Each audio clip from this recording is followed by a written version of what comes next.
Dulu saya ya, waktu dulu. Dan harapannya tuh pengennya kan kalau kita dapat laporan ada kekeliruan, kesalahan itu kita kan bisa sabar ya, lapang dada. Kenyataannya kan kita emosi kita yang kita dulukan. Karena ibarat kalau salah itu ibaratnya dimintai. Kalau terjadi kesalahan pasti kita diminta pertanggungjawaban dong, kan gitu ya. Nah, padahal di sini yang diminta adalah lu belajar gitu. Jadi tanggung jawabnya lebih kepada bukan membayar kesalahan itu dengan harus kasih kompensasi atau kamu itu harus dihukum, tapi lebih kepada you belajar, harus belajar. Nah, kalau kita bagaimana mau belajar kalau kita itu sedang dalam keadaan emosi gitu. Nah, makanya untuk bisa humble menerima kenyataan bahwa konsekuensi dari layanan kesehatan yang kompleks itu adalah terjadi kesalahan itu nggak mudah, sangat nggak mudah. Dulu ya, pengalaman saya, seringkali kalau ada kesalahan itu udah emosinya yang didulukan. Jadi marah, sebel gitu ya. Terus maunya itu mau mau mau makan orang gitu ya. Mau gitu ya. Padahal sebenarnya dibilang tenang dulu, tenang dulu. Justru kalau kamu berbuat seperti itu, kamu nggak dapat apa-apa. Karena itu memang seperti itu. Konsekuensi dari lain kompleks adalah terjadi kesalahan. Kalau kamu humble, maka bukan emosi yang kamu dulukan. Tetapi apa yang didulukan adalah kemauan untuk mengakui bahwa ya dalam sistem pelayanan kesehatan itu memang tidak seaman yang diharapkan. Kesalahan itu memang terjadi. Jadi terima dulu itu sehingga akhirnya kamu mau belajar. Nah, pengertian ini penting sebagai dasar untuk sebelum kita melakukan investigasi yang namanya melalui metode RCA. Kita belajar dari satu kasus ini ya.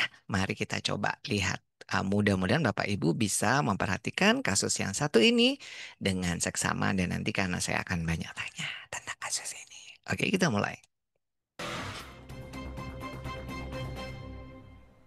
Video keluarga pasien mengamuk ke petugas rumah sakit viral. Keluarga kecewa perawat tak mau periksa kondisi pasien yang memburuk dan akhirnya meninggal dunia.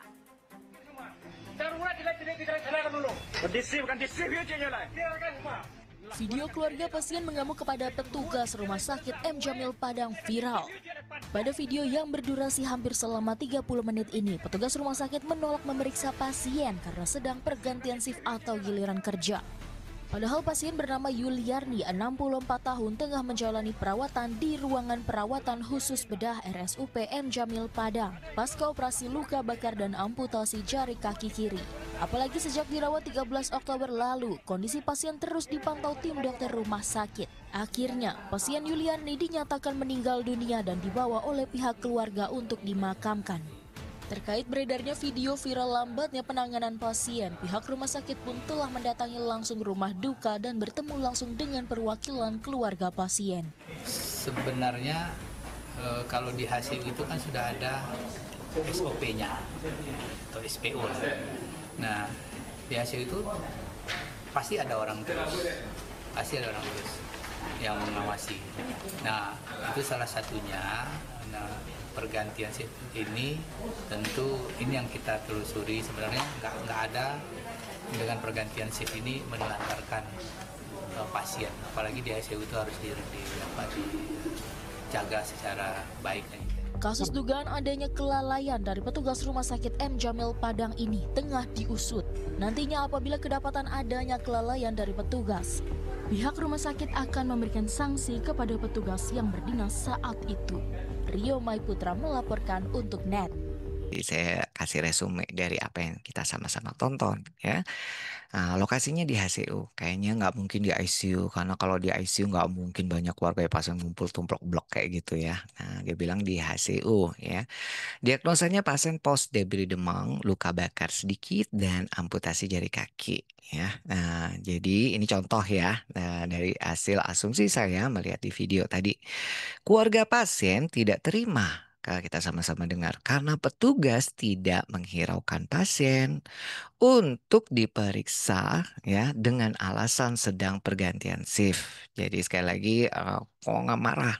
Kok kita ini ada pasien memburuk, kita minta diperiksa. Nah, ternyata petugas nggak menghiraukan karena lagi pergantian shift jaga.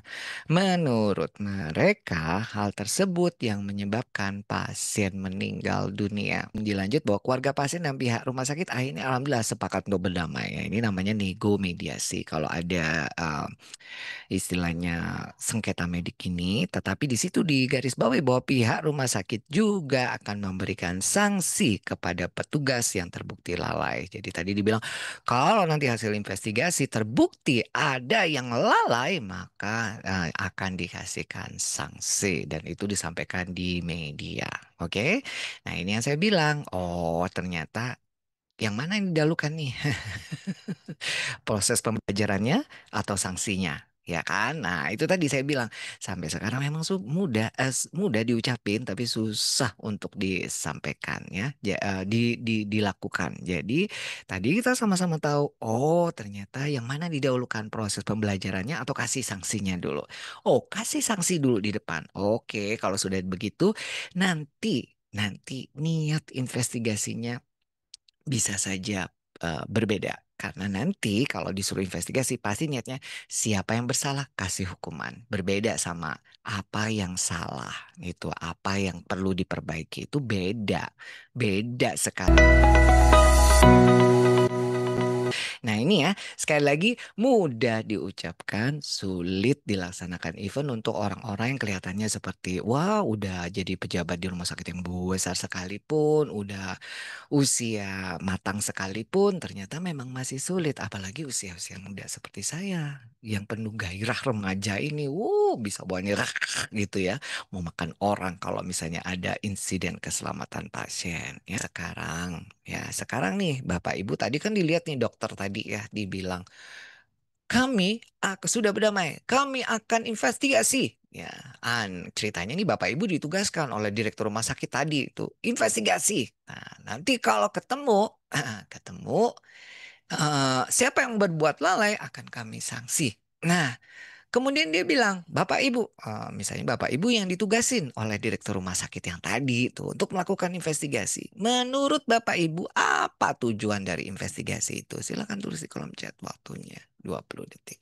Ah, Nah, jadi nanti kalau suatu saat Bapak Ibu itu jadi pemimpin, harapannya begitu atau sudah, nanti kalau kasih pesan kepada orang-orang, nah ya, jadi nanti harus sampaikan tujuannya apa. Ya, jadi tujuannya apa?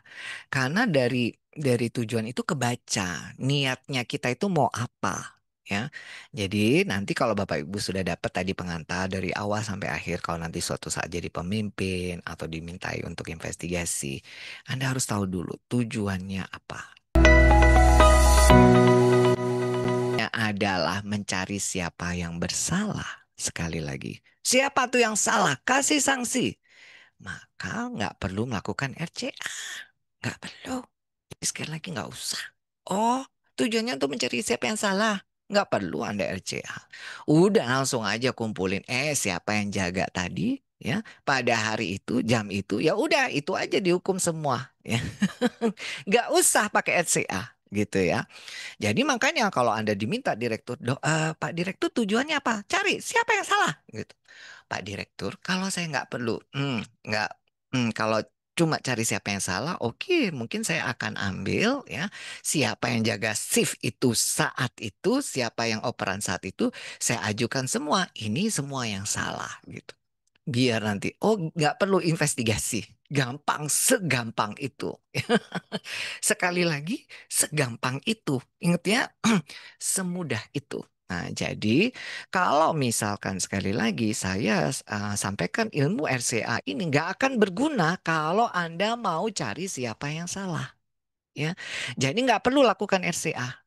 Jadi saya sudah kasih spill di depan ya. Ngapain cari pakai RCA ini? Percuma, ilmunya nggak usah dipakai ya. Jadi sekali lagi kalau mau cari siapa yang bersalah, oke, nggak perlu pakai RCA. Saya nggak perlu belajar, bisa. Oh sangat bisa. Anda suruh sembarang orang, jangan suruh saya.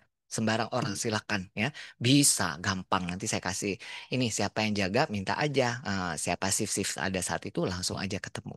Nah, itu ya. Oke, karena udah jelas secara kasat mata udah jelas keliru itu. Nah, jadi tinggal cari siapa yang jaga shift pada saat itu. Karena di depan Bapak Ibu sudah tebak itu insiden keselamatan pasien, itu adalah omission, Anda bisa tebak tinggal siapa tuh yang berbuat gitu kan. Nah, ya. Jadi sekali lagi, tolong dibenahi dulu ya. Kalau Anda mau melakukan SCA untuk mencari siapa yang bersalah, hentikan. Hentikan sekarang juga. Jadi nggak perlu ya, tidak perlu ilmu ini tidak dipakai untuk Anda yang pengen menghukum siapa yang bersalah.